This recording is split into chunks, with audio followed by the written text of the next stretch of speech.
beautiful, beautiful skin. I don't think it's a gumbo limbo tree. I don't know what it is, but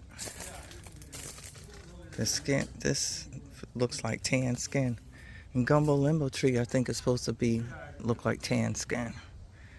Look at that beautiful tree.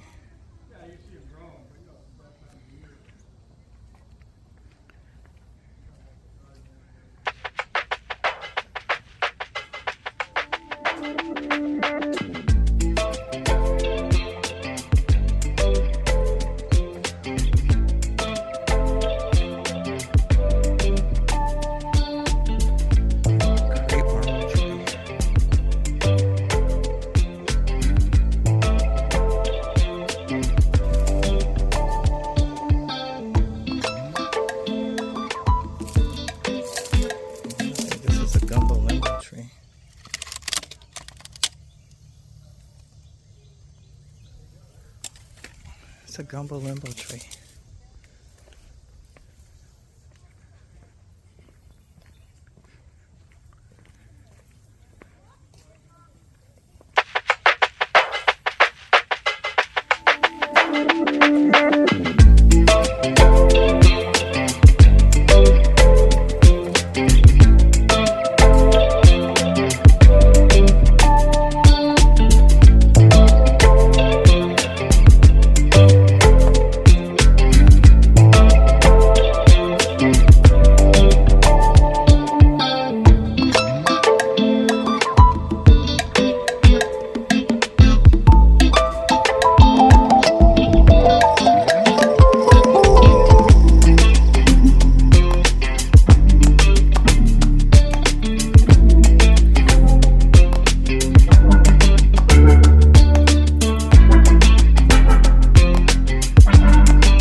See us. Right now, we're between seasons. All the spring stuff has been harvested. The fall stuff is getting ready to go in. So what you're going to see is a lot of fields that look like they need something planted in them. And that's because they need something planted in them. But you'll get a good feel for what goes on here and how we use the fields. Also, it's the beginning of Halloween season. So the ghosts are going in. If anybody's scared of ghosts, deal with it. All right? We're just getting started on that. This tour starts over there by that brick building. That's the gin house. The driveway. Bricks came out of the brickyard about a third of a mile up the creek. The owners at the time were the Whole Brick Brothers. You heard about them when you went through the house tour. German builders in downtown Charleston. Their daddy bought them a plantation that grew cotton and made bricks. Both of them were really important products of the plantation. The enslaved people in the cabins work both ends of the deal. They're in the cotton field during cotton season and the brickyard the rest of the year. Not an easy time for those guys. The brickyard was a big deal. 3 kilns, they could make as many as 4 million. For about 95 years altogether, they made around 100 million bricks up there. Built that out of those bricks in 1830. Now this is the pop quiz here. 1830 was 37 years after the cotton gin patent was filed.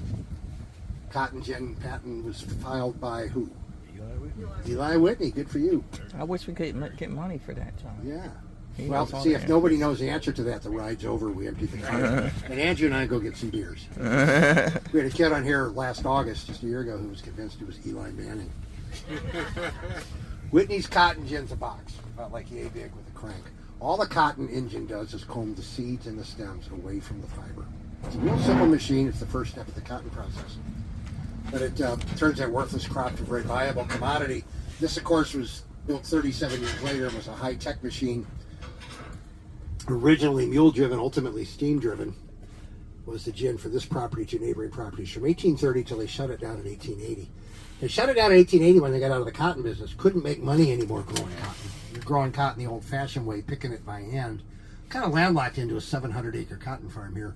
Competing with farms inland, 3,000, 4,000, 5,000 acres, and the very beginning of mechanization. They could grow a whole lot more cotton a lot cheaper than we could. Shut it down. Building got condemned 14 years ago. It's on the national record. Now, the original cash crop here was indigo. Anybody tell you that here yet today? Indigo was the original cash crop. The school kids that come out here want to see the original cash crops of indigo, cotton, and rice. We can show you indigo, we can show you cotton. I can't show you rice. We never grew that here commercially. This was never a rice plantation, which is a shame because rice is where all the money was. The richest people in North America in the 1830s were the rice growers. This is the rice capital of the Western Hemisphere. We couldn't grow rice here. The tree right there has been identified as the oldest tree on the property. That's a live oak tree. They believe that tree is about 650 years old. You're going to see a bunch of those here today. Here's Boone Creek, junction between the Atlantic Ocean, which of course is saltwater, and the Wando River, which is freshwater. That's a tidal, briny creek. Goes up and down with the tides. Tide is on its way in right now. We're heading towards high tide. Briny means it's salty. It's too salty to drink, too salty to irrigate with, too salty to support a rice crop. That's why this was a cotton plantation instead of a rice plantation. The groundwater here was too salty. So they went with the next best.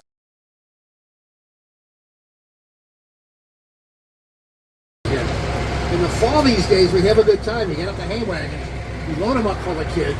We have Oktoberfest. Last year we ran 110,000 kids through here during the month of October. Oh, that's fun. During the daytime, it's mini kids. At that time, you got to be over 12. It's frightening. The big kids bring their dates to get lost in the corn maze. We open up the spook house. We open up the graveyard. We decorate the woods. We started decorating the woods at the beginning of August. It takes 2 months to put the ghosts and the snakes and the spiders and the skeletons into the woods here. Big cotton back. Slave cabins, self-guided tour, take a half hour, 40 minutes. There's the old dairy building. These days that's the office building.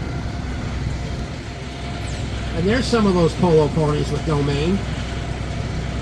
They're on an NFL schedule. They play Sunday mornings. They started about 2 weeks ago. They'll play through the end of the year. The white horse, there's a white one out there somewhere. She played for 6 years. They retired her. Oh, there she is. They retired her about 8 months ago. She's living large, growing her hair back, eating for free. So after slavery, farming duties were taken over by sharecroppers.